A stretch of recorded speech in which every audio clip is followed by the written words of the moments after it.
C'est une province qui constamment attire l'attention, l'attention de la RDC, parce que considérée comme le nouveau poumon économique du pays, le Lualaba, son peuple, sa gestion nous intéresse vivement et nous décryptons son actualité dans ce plateau spécial avec deux confrères que vous connaissez déjà, que je vous présente. À ma gauche, Monsieur Ben Akili, journaliste d'investigation. Bonjour. Bonjour Christopher. Et juste en face de lui, Monsieur Henri Levaud Kalala, journaliste d'investigation également. Bonjour et bienvenue. Bonjour Christopher, merci. Alors après un séjour à Kinshasa, vous nous revenez du Lualaba, je l'ai appris comme ça. Comment vous avez laissé la province de nouveau? Est-ce que le constat que vous aviez fait avant, puis sonner l'alarme, a changé ou c'est toujours la même situation? Je vais commencer avec ma main droite. Merci beaucoup. Je crois que nous venons de là-bas récemment où on était déposé une plainte contre l'inconnu parce que nous recevions depuis un bout de temps, depuis qu'on a commencé à donner notre rapport sur la gestion de cette province, nous avions enregistré des menaces de mort par audio, également par des messages. On s'est dit d'aller voir CNDH, qui est également une structure de droits de l'homme dans cette province-là. Nous avons déposé notre plainte, également la plainte a touché toutes les couches pratiquement qui s'occupent de la sécurité dans la province du Lualaba. Mais pour revenir à votre votre question... Une plainte contre inconnu parce que vous n'avez aucune idée de la personne qui profère ces menaces-là, vous ne savez pas d'où viennent ces menaces. Ils utilisent de numéros inconnus et des messages qui nous parviennent. Mais certainement d'autres personnes sont connues, mais quand tu parles, vous sentez qu'ils sont sur cet élan-là. C'est un clic de gens. Je crois que les services de sécurité vont devoir faire leur travail, parce que ça ne revient pas en nous de dénicher qui est derrière cette histoire-là et qui nous menace. Et on sait que ce sont les gens qui sont mal à l'aise aujourd'hui parce que nous avons fait ce travail qui est le nôtre, qui est le travail du journaliste, de dénoncer les mal. Et ça n'arrange pas certains. Monsieur Akili, vous m'avez dit, confié autrefois sur antenne, donc je peux le répéter même comme ça, que ça vous a même coûté votre poste dans votre chaîne locale. Est-ce que l'information a été confirmée une fois arrivé sur place? Bien sûr. La preuve en est que quand je suis arrivé à Colosie, je n'ai pas su me rendre à la chaîne où j'évoluais. Donc, on ne pouvait pas encore y rentrer parce que vous vous rendez compte que suite à ce que nous avons fait ici, au niveau de Kinshasa, et l'on se permet de lire un communiqué sur les antennes, comme qui dirait j'étais un petit monsieur, comme qui dirait j'ai détourné, comme qui dirait j'ai proféré des injures à l'endroit de l'autorité. Mais ça ne servait absolument à rien pour moi d'y rentrer encore parce que ma nomination n'avait pas été faite sur les antennes. Mais comment ça fait-il qu'une suspension, une révocation, on va lire un communiqué sur les antennes, qu'on pour autant dire que je suis limité dans mon travail indépendant du journaliste. Et pourtant, le journaliste, quand il fait son travail, il a un esprit indépendant. Est-ce que vous pouvez nous rappeler clairement le motif de cette suspension ou révocation? Le motif, c'est parce que nous avions mené des enquêtes. Nous avions mené des enquêtes par rapport à la gestion actuelle de la province du Lualaba. Voilà ce qui a fait mal. Parce que, Christopher, vous le savez, les journalistes n'est pas là pour faire plaisir, ni du tort à qui que ce soit. Mais plutôt, nous mettons la main dans la plaie. Nous amenons la plume, nous la mettons dans la plaie. Et nous avons senti que nous avons frappé là où ça fait mal. Et voilà pourquoi nous constatons toute cette agitation. Donc, personnellement, j'ai été bien sûr écarté de la chaîne pour avoir émis un mot au contraire à la gestion de l'équipe actuelle qui est tenue de mettre par Madame Fifi Masuka. J'aurais appris, c'est elle-même qui aurait appelé notre patron pour que je sois débarqué de la chaîne. Les affirmations conditionnelles, vous faites bien parce qu'on n'a pas l'enregistrement de l'appel. Fifi Masuka, j'ai des appels, je l'ai dit pour ne pas toucher à la personnalité de l'autorité, mais j'ai des appels, je peux même vous les faire auditionner juste après ce magazine. Vous allez comprendre que nous vivons dans un système où l'on demande à des journalistes qu'ils procèdent à ce que nous appelons la rétention de l'information. Et pourtant, le travail que nous faisons, c'est pour mettre au clair l'opinion par rapport à un travail qui est fait par l'autorité. C'est le deuxième plateau spécial que je tiens avec vous. Dans le précédent plateau spécial, vous m'avez fait comprendre, je me souviens en tout cas très bien, que ça sortait de votre propre bouche, monsieur Henri Levautre, Kalala, que la gouverneure intérimaire, Madame Fifi Masuka, souffrait quand même d'une crise de popularité au niveau de la province, que les communautés étaient un tout petit peu en train de la désavouer, qu'il y avait deux camps, des mouyégistes, massoukistes et tout ça, que la province était vraiment divisée, mais on a assisté à autre chose. On a vu des images, ici, notamment à Télé 50, d'une foule en liesse derrière Madame Masuka, comme ça, à l'improviste, alors qu'elle s'est rendue dans son travail. Est-ce que c'est ça, pour vous, être désavoué dans une province? Christopher, vous êtes journaliste. Quand vous regardez ces images-là, de la foule dont on fait allusion aujourd'hui, ce n'était pas une foule préparée. Je me pose la question personnellement. C'était quoi les motifs pour qu'un matin, toute la population se réveille direction la résidence de Madame Fifi? Je me pose la question. Quelle a été cette information qui a circulé pour que, du coup, un couple folklorique chante dans une résidence d'une autorité? Je me pose également la question, c'est quoi cette question qui a fait danser certaines notabilités dans la résidence officielle du gouverneur d'intérimaire? Est-ce que c'était vraiment spontané, comme on l'a dit, que tout ce monde se réveille un matin et se retrouve dans la résidence? Je me pose également la question, c'était spontané, mais pourquoi donner de l'argent aux motards? Pourquoi leur distribuer des billets? Donc si c'était spontané, j'ai les images. J'ai les images avec moi. Vous avez des investigations pour ça aussi? J'ai les images avec moi. Je ne fais pas un travail à la légèreté. C'était le jour où je suis rentré à Kolwezi. J'ai les images. Devant le parti politique FIDEC, il y a là les motards qui attendent. Et qu'on leur donne les billets, l'argent. J'ai les images, je peux vous les montrer. C'était quoi? Parce que c'était spontané le matin et que les gens attendent l'argent l'après-midi. C'était quoi cette manière d'organiser les choses? C'est pourquoi j'ai toujours dit, cet entourage-là n'aide pas l'autorité. On n'aide pas l'autorité en montant des histoires comme ça. Non, ça saute aux yeux. Nous avons vu la foule. Il y a des foules, nous allons dans des manifestations. Nous voyons les gens. Mais quand vous avez une manifestation où après les gens touchent, ou avant les gens touchent l'argent pour aller dans une manifestation, il n'y a rien de spontanéité là-dedans. Quand les gens se retrouvent, parce que regardez ce qui arrive pour des folklores par exemple. C'est un groupe de gens. Il y a celui, si c'est à Kinshasa, il y a celui qui habite Matete, celui qui habite Montfleury et tout ce monde-là. C'est dans des coins différents. Ils ne peuvent pas venir tous. Celui qui chante, celui qui danse, n'est-ce pas? Si c'est spontané, ça veut dire que tout le monde n'arrive pas au même moment. Mais quand vous trouvez que tout le monde arrive au même moment, il y a ceux qui dansent, il y a ceux qui chantent, ça veut dire que c'est quelque chose de préparé.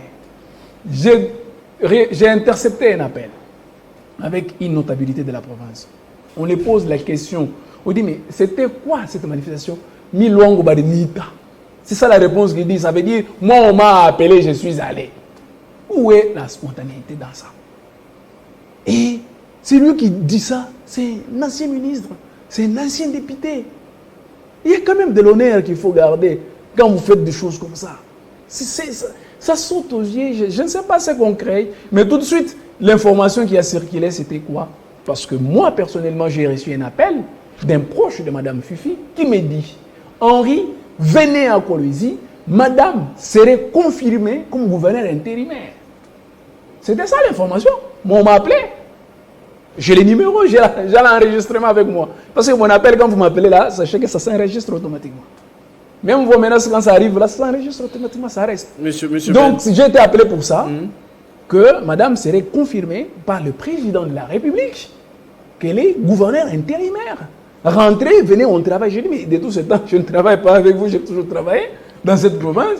Ce n'est pas parce que Madame serait aujourd'hui investi ou confirmé par le président de la République, parce que tout de suite je me suis posé la question, quand vous dites que le président aurait appelé, je me dis, mais est-ce que le président ne sait pas que la situation du Lualaba n'est pas encore au clair?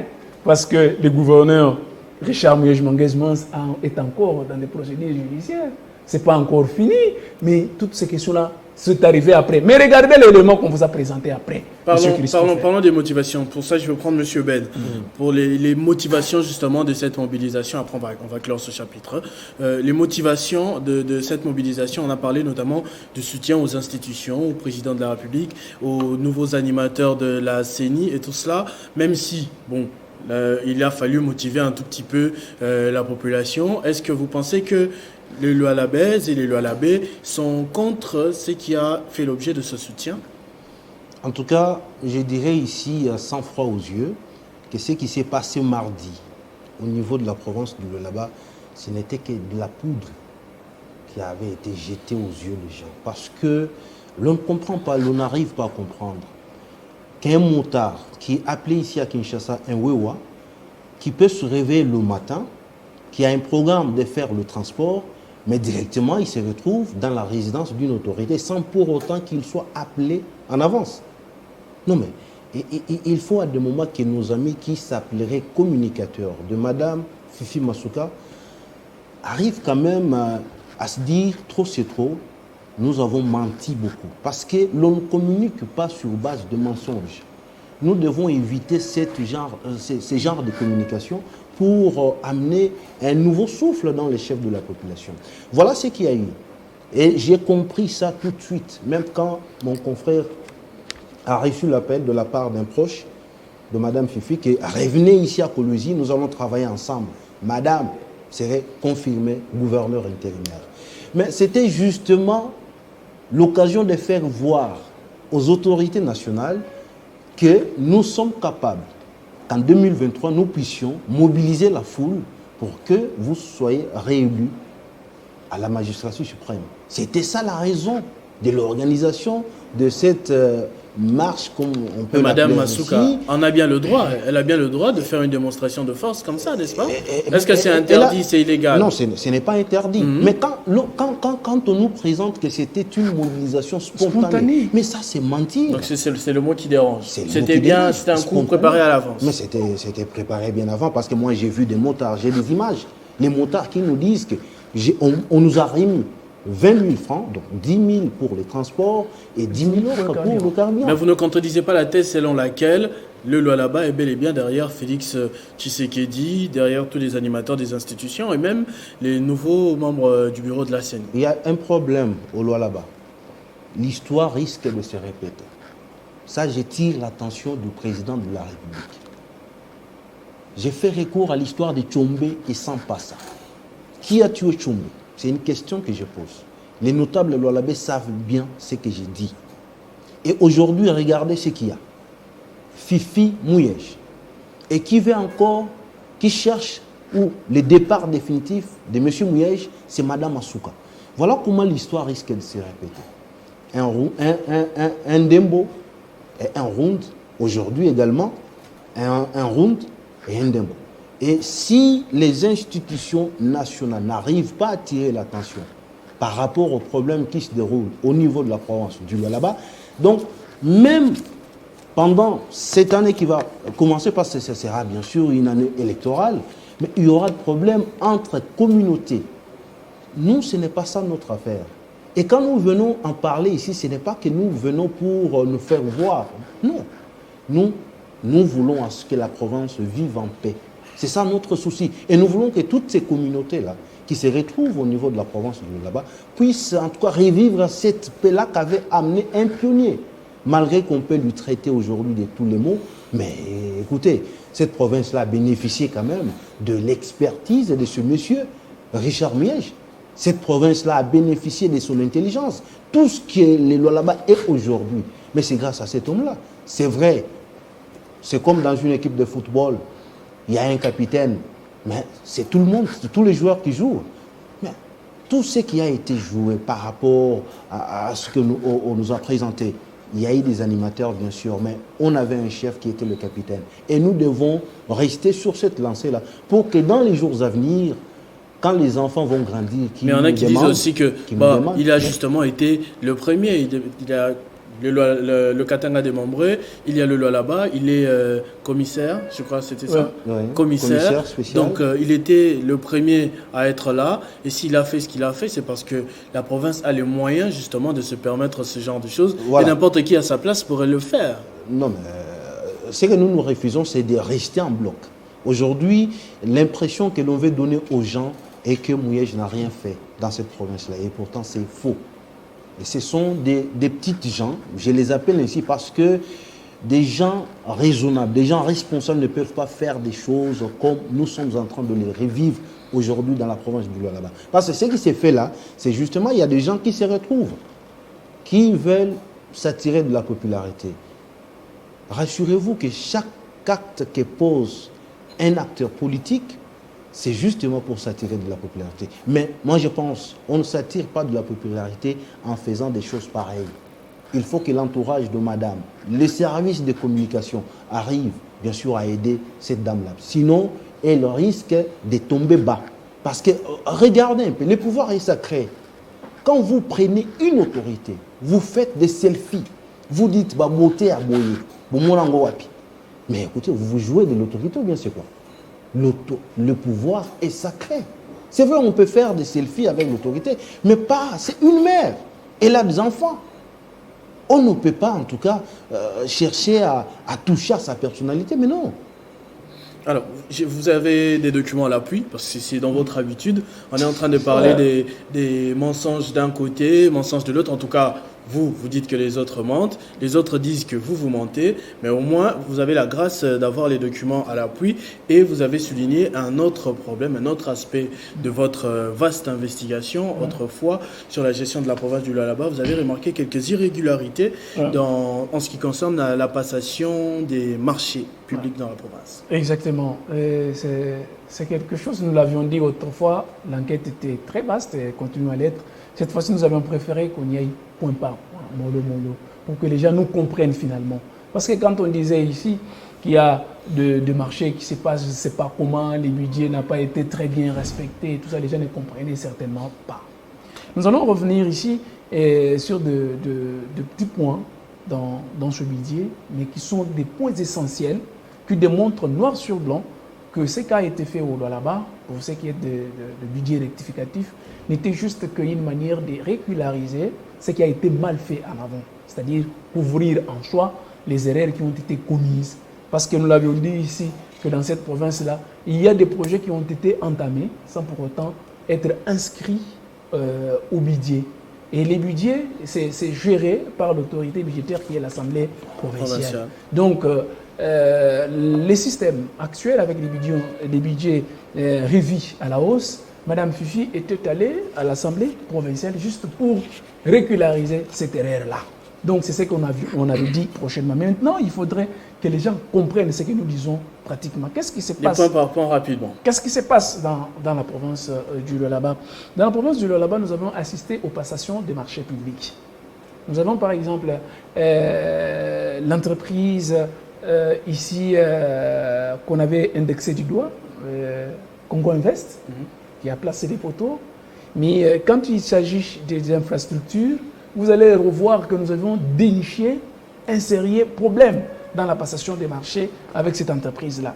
Je suis ici avec les budgets rectificatifs avec moi. Un peu d'humilité pour nos amis qui nous suivent et qui suivent les lois là-bas, surtout les conseillers en matière finance et économie.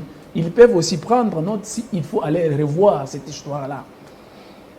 L'entreprise Sinomine, par exemple, a gagné 4 marchés dans la province du Lualaba. Et les montants ont été donnés dans les budgets. Nous avons dit qu'un budget, c'était un document qui s'exprimait en termes de dépenses et également, c'est un document de prévision. Donc, vous allez voir ça, dépenses et recettes. Mais dans les budgets au Lualaba, les montants ont été déjà fixés. On avait déjà soulevé cette attitude-là qui n'était pas bon. Regardez ce que l'entreprise Sinomine a reçu comme marché. L'entreprise Sinomine a reçu le marché des réhabilités, la RNF 39, donc la route nationale numéro 39, à la hauteur de 19 millions de dollars.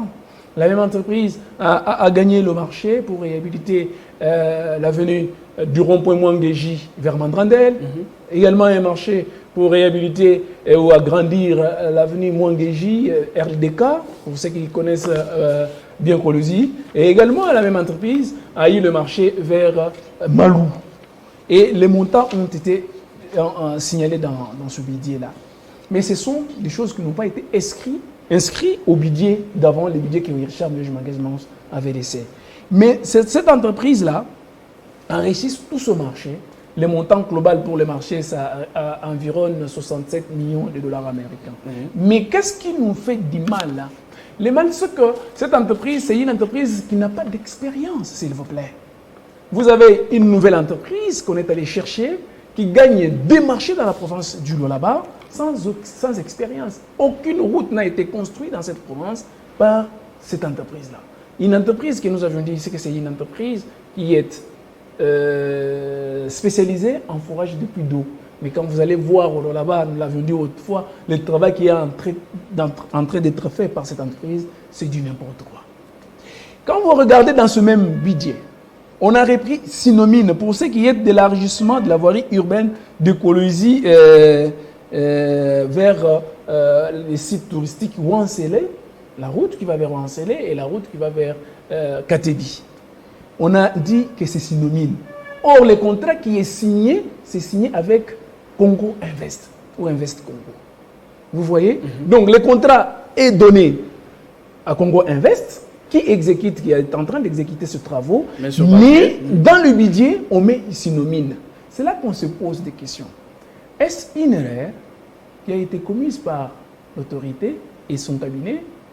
Est-ce par imprudence que les députés qui sont les gestionnaires du budget ont laissé passer? Et c'est là ou est-ce seulement une manière de dilapider les frais? Mais justement, qu'est-ce qui s'est passé ensuite quand vous avez constaté cela, que sur le terrain il se passe autre chose, sur le budget il était prévu autre chose? Après, cela a impliqué quoi? Est-ce qu'il y a eu des surplus ou la qualité du travail a été bâclée? Je l'ai dit que pour ce qui est des Sinomines, la qualité du travail n'est pas très bien faite parce que c'est une entreprise sans expérience. Et on s'est dit, est-ce que cet argent qui est donné pour ce qui est des LDK, par exemple, le boulevard Laurent Désiré Kabila, c'est déjà une route qui a deux bandes, c'est-à-dire des véhicules peuvent descendre, des véhicules peuvent monter. Quand vous allez élargir, c'est pour en faire encore quoi? Alors qu'il y a deux routes qui ont des problèmes dans cette province-là, les routes à dessert agricole qui n'existent pas. Donc nous, on se pose des questions, on démontre noir sur blanc, est-ce que l'argent de la province, c'est vrai qu'il y en a, faudrait-il l'affecter là où c'est déjà bien, où il faut les donner à des entreprises compétentes qu'on connaît qui travaillent et pour des secteurs qui sont importants, qui peuvent faire en sorte que la province puisse vivre. Vous voyez des questions que nous soulevons ici. Mais quand vous mettez dans un document officiel qui est les budgets, une entreprise qui signe le contrat, c'est une autre entreprise, et l'entreprise qu'on retrouve dans les budgets, c'est une autre entreprise, pourquoi tout ce manœuvre? Qu'est-ce qui se cacherait derrière ça? Est-ce une manière de protéger Sinomine? Parce que Sinomine a déjà eu plusieurs contrats dans cette province-là. Invest Congo, j'allais dire. Invest Congo, c'est celui qui nous place des poteaux à la hauteur de 25 millions de dollars, avec près de 7 millions de dollars qui doivent être remboursés. Est-ce qu'on est en train de protéger Invest Congo? Pourquoi on ne l'a pas repris dans les budgets? Parce que Invest Congo, c'est celui qui exécute les travaux vers Wansela et vers Katebi. Pourquoi on ne les reprend pas dans les budgets? Est-ce qu'on est en train de le protéger? Est-ce que vous avez aussi un exemple comme ça on fait un petit ping-pong? Est-ce que vous aussi vous avez un exemple noir sur blanc comme celui que M. Henri Levôtre vient de citer? Bien sûr. Je vais aller dans le même sens avec mon confrère Henri. Si vous comptabilisez le marché qu'a gagné l'entreprise Sinomine, ça va nous faire près de 67 millions de dollars américains. Mais pour quelle expertise que cette entreprise a sur le terrain? C'est une entreprise qui est locataire au niveau de l'ICACI. Nous avons été là pour voir là où l'entreprise loge. C'est une entreprise qui est spécialisée dans le forage de puits d'eau. Mais au Lualaba, l'entreprise vient pour nous construire des routes. Nous allons prendre ici le marché qu'il a gagné, que l'entreprise bien sûr a gagné pour du rond-point Mwangeji, LDK, Lumumba et puis Mantrandel. Mais pour nous faire quel type de travail? Pour quel résultat sur le terrain? Parce que sur Lumumba, on va y ajouter quoi? Sur LDK, on va y ajouter quoi? Mais nous comprenons simplement que ce sont des mascarades. Donc c'est un plan qui est mis en place pour dilapider les moyens de l'État. Et avec ça, nous, on ne peut pas laisser gober à la population ce genre de mensonges. Parce que le budget, il est là. L'accès à cet édit budgétaire rectificatif. Donc tout le monde peut accéder à ça. Nous l'avons. Que tout cela qui s'appelle communicateur de Mme Massouka puisse défendre ça. Parce que nous nous demandons, est-ce que les gens ont le temps de lire? Parce que tous ces marchés, c'était des marchés de gré à gré, qui se sont passés sans l'aval du ministre provincial des infrastructures, que je vais citer ici, Norbert Mbangou. Dans la loi relative au marché public. Pardon, renseignez-moi, il n'est pas suspendu, lui?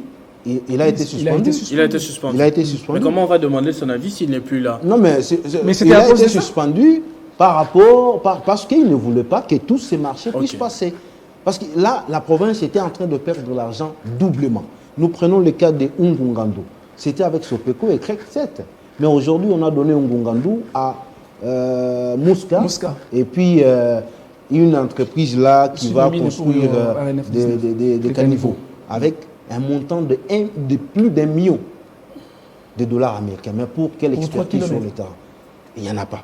Mais dans la loi relative aux passations de marché public, il est dit ceci. Il faut que les gens aient l'habitude de lire. Il est dit, dans le cas d'extrême urgence, pour les travaux, fournitures ou services que l'autorité contractante fait exécuter en lieu et place de l'entrepreneur, du fournisseur ou du prestataire défaillant, donc on doit avoir des marchés spéciaux définis aux articles 44 et 45 dans cette loi. Donc vous devrez bien sûr respecter les articles qui ont été édictés par la législature congolaise et non arriver sur le terrain, donner aux gens parce que vous avez de la rétrocommission, parce que vous allez vous retrouver et la province en train de perdre beaucoup d'argent. C'est vraiment gravissime.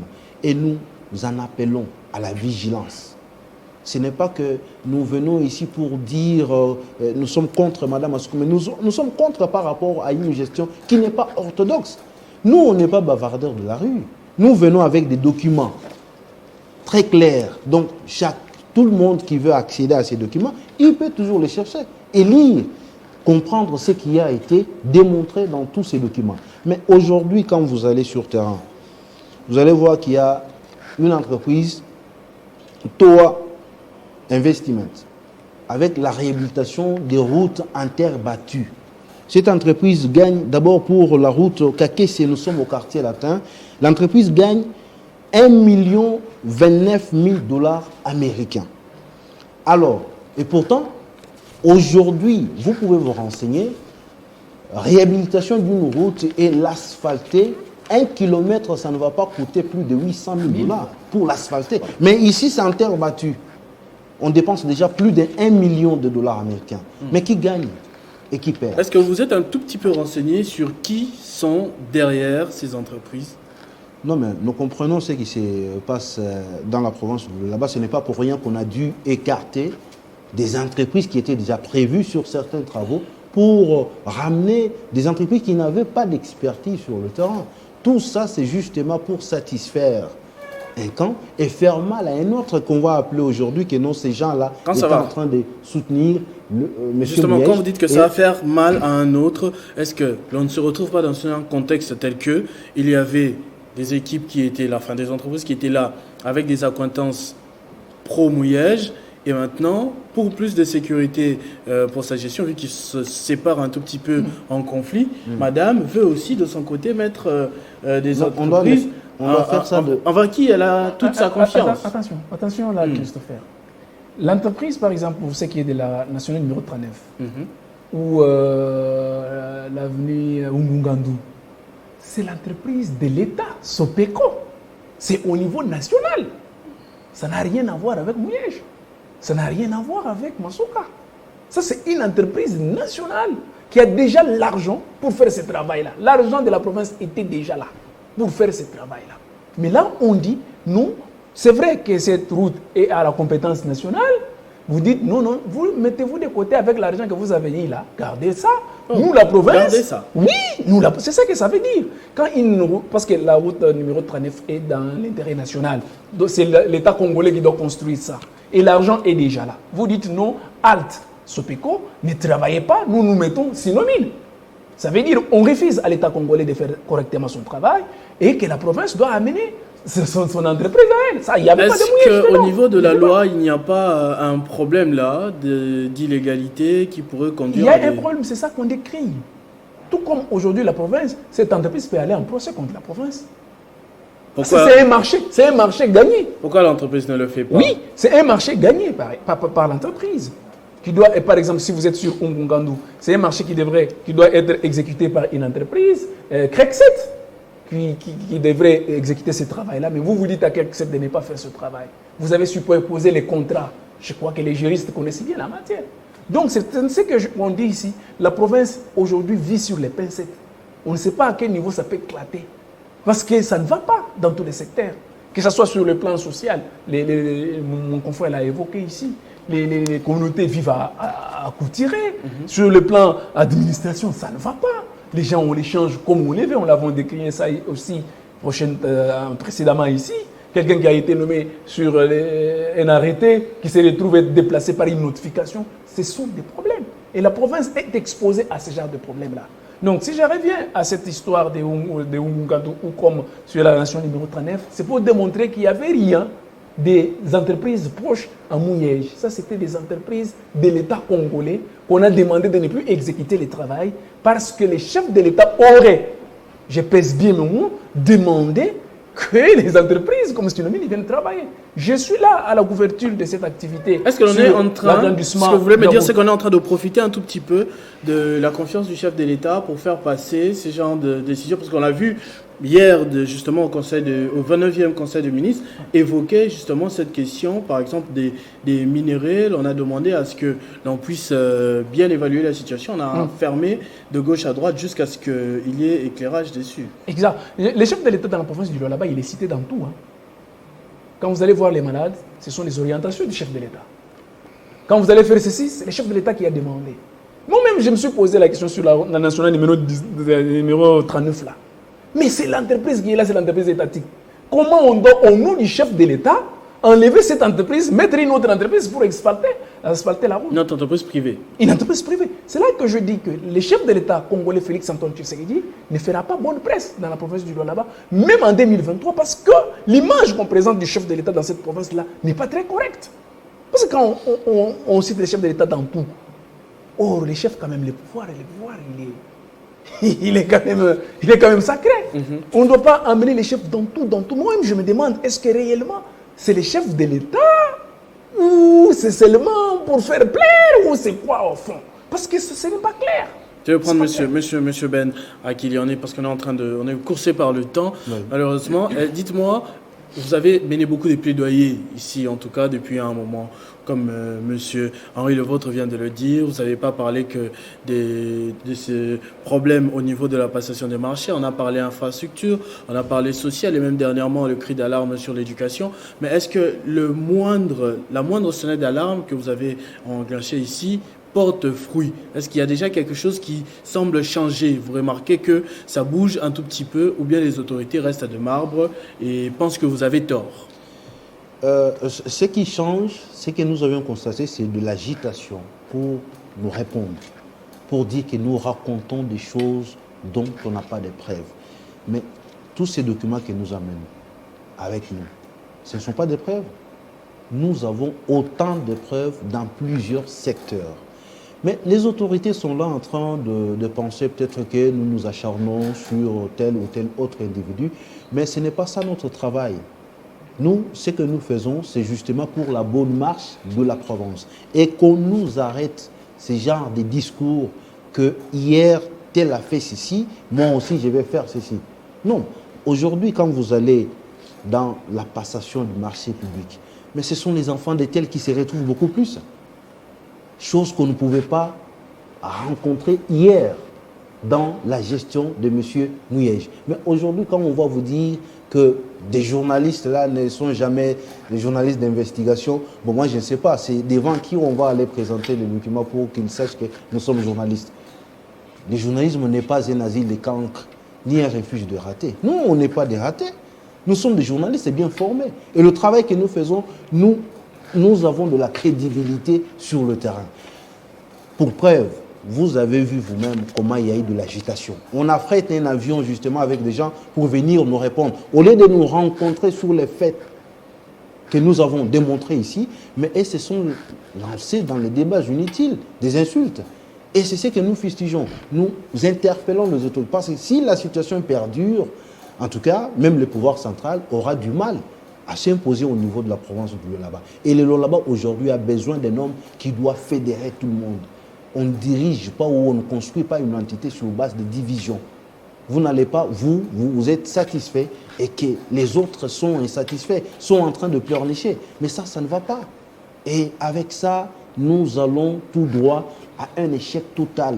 Et qu'on nous arrête tout de suite ces discours-là à la longueur de journée que nous travaillons pour l'intérêt du chef de l'État. Et pourtant, le chef de l'État a quand même beaucoup de choses à faire. Mais si on vous place dans une province, c'est pour autant faire autant de projets pour que la population se retrouve. Mais chaque fois, vous imaginez que dans cette République, nous avons une province où les autorités se déplacent presque chaque semaine pour Kinshasa. L'on se demande. Donc, les corps est au Lualaba et l'esprit est à Kinshasa. Mais quand est-ce qu'on va faire un bon travail? Dernier mot, monsieur Henri. J'ai relevé quelque chose. Oui. Je vais relever quelque chose tout de suite un peu plus rapidement. Oui. Je parlais des poteaux lumineux ici. Quand vous regardez dans le budget, les poteaux reviennent à peu près. Les montants qui est inscrit là dans le budget, c'est de 5 millions pour les territoires. Or, quand vous prenez les 30 000 poteaux pour 5 000 poteaux par poteau, quand vous multipliez, ça va vous faire 15 millions. Mais dans les budgets, on met 5 000. 5 millions. Donc vous regardez que cette dimension, je suis bien simple. C'est un travail qui n'a pas été très bien fait. C'est ainsi que j'en appelle un peu à l'humilité aux gens qui sont autour de Mme Fifi. Il faut lire, regarder, faire les choses correctement. Nous aussi, nous apprenons. Nous ne sommes pas des savants. Nous lisons. Mais quand vous regardez les contrats, plus ce qui est fait, plus ce qui est écrit dans les documents officiels, il n'y a pas photo. Ça ne se ressemble pas. Ça ne se ressemble pas. Est-ce que ce n'est pas ça qu'on appelle détournement? Parce qu'un détournement, ça ne signifie pas prendre l'argent de l'État et mettre dans la poche, mais ça signifie également affecter mal l'argent de la province. Ce qui est dit, qui devrait être fait, n'est pas fait, on met ça à autre chose, ça s'appelle seulement un détournement. C'est pourquoi la fois passée, j'avais demandé un bureau permanent d'IGF dans la province du Lualaba. Parce que tout n'est pas clair. Les documents ici, et ils ont des connaissances larges, ils ont été formés pour ça. Ils ont tout ça, ils vont comprendre. C'est pour aussi répondre à votre question quand vous dites, est-ce que les autorités vous écoutent? Oui, ils écoutent. Les autorités écoutent. Parce qu'ils prennent leur temps de vérifier. Certains, ils se disent, est-ce vrai? Est-ce que, parce qu'on n'est pas dans leur cercle, c'est vrai qu'il y a un travail en train d'être fait. Vous avez regardé, même du côté de la province du Lualaba, mon confrère l'a souligné, il y a eu de l'acharnement envers nous, tout un avion a été affecté, des journalistes ont été déplacés de gauche à droite pour nous contredire, mais qui malheureusement ne nous rencontrent pas sur les faits, à part de parler de notre vie. C'est ainsi que j'ai même du mal à leur répondre personnellement. Je dis, bon, ils sont dans notre vie, alors que nous sommes dans la vie de toute une province. Donc nous, on doit rester là pour défendre les intérêts de la province du Lualaba. Parce que si le Lualaba, l'argent de la province du Lualaba est très bien dépensé, nous tous, nous allons en bénéficier. Même celui qui est au fin fond de la province du Lualaba va bénéficier de cet argent-là. Merci. Qui est les dilapider et les gaspiller dans les choses qui ne sont pas correctes. Merci beaucoup, confrère, pour ces révélations. Une fois de plus, avec vous, c'est toujours, on a toujours envie de continuer, mais on sent qu'il la matière, il y en a. On aura le temps, certainement, de continuer d'en parler à chaque fois qu'on en aura l'occasion. Merci beaucoup d'avoir répondu à cette invitation et d'apporter la lumière. Je rappelle que vous revenez de Kolwezi. Vous avez de nouveau palpé cette situation de vos propres mains pour nous rapporter la température de la province. Et rester aussi pour dire que quand les mensonges seront dits ici 1000 fois, on va dire la vérité 1001 fois. Ça, c'est notre détermination. On ne va pas laisser des fausses informations filtrées. Merci beaucoup également à tous et à toutes d'avoir suivi cette émission. Restez fidèles au programme de votre chaîne Télé 50. Vivez heureux, vivez sans temps.